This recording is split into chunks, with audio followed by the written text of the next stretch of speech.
On entend souvent que la quatrième dimension, c'est impossible à visualiser pour nous, avec nos cerveaux 3D.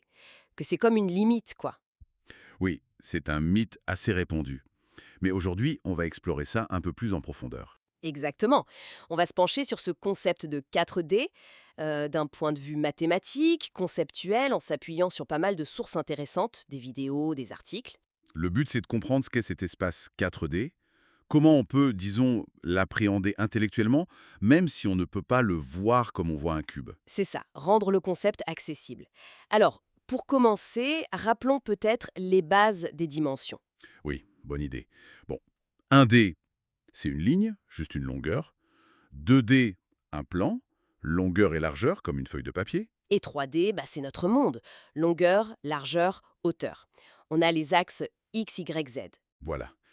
Chaque nouvelle dimension ajoute une direction perpendiculaire aux précédentes. Et donc, la 4D, ça demande une quatrième direction spatiale, perpendiculaire à nos trois directions habituelles. Et c'est là que ça coince pour l'intuition visuelle directe, j'imagine.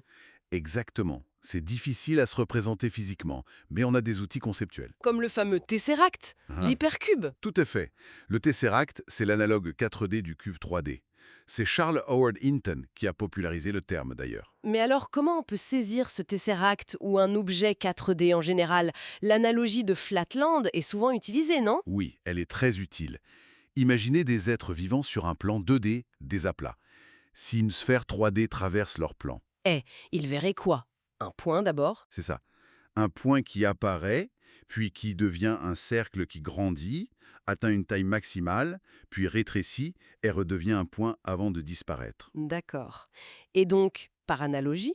Si un objet 4D, disons une hypersphère, traversait notre espace 3D, on verrait la même chose mais en 3D. Un point, puis une sphère qui gonfle, atteint sa taille max, puis dégonfle et disparaît. Ah oui, ça aide à comprendre comment une coupe transversale d'un objet 4D pourrait nous apparaître.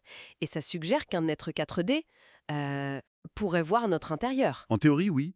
Tout comme nous, êtres 3D, pourrions voir l'intérieur d'un carré 2D d'un seul coup d'œil. C'est une idée, un peu vertigineuse, c'est vrai. Carrément. Et pour avoir une idée de la forme globale, pas juste une traversée, on parle de projections comme des ombres. Exactement. On voit constamment des projections 2D d'objets 3D. Photos, écrans, nos propres ombres. De la même manière, on peut projeter mathématiquement un objet 4D dans notre espace 3D. Et l'ombre d'un tesseract, ça ressemble à quoi?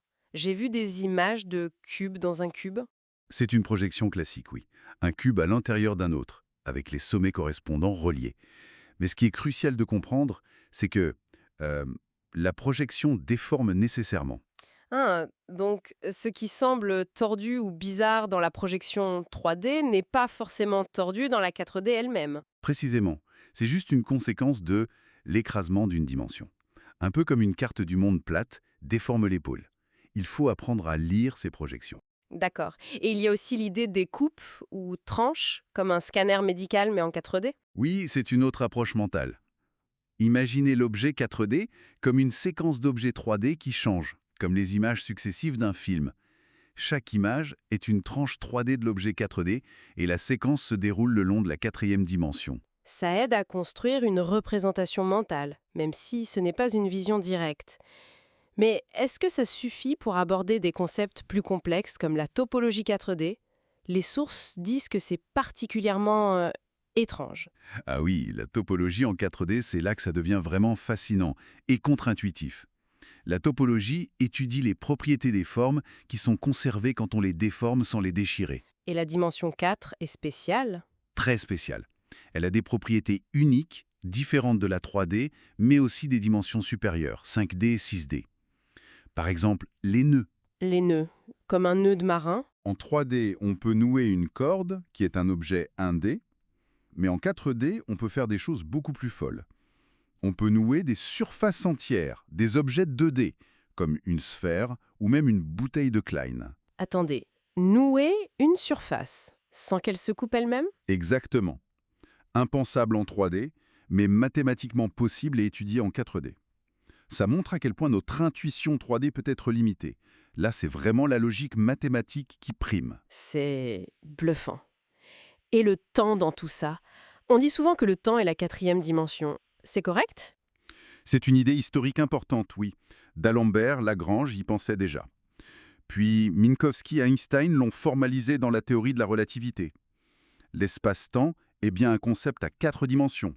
3 d'espace plus 1 dedans. Donc c'est ça, la 4D. Attention, c'est là qu'il faut être précis. L'espace-temps de la relativité utilise une géométrie particulière non euclidienne, celle de Minkowski. Le temps n'y joue pas exactement le même rôle que les dimensions spatiales.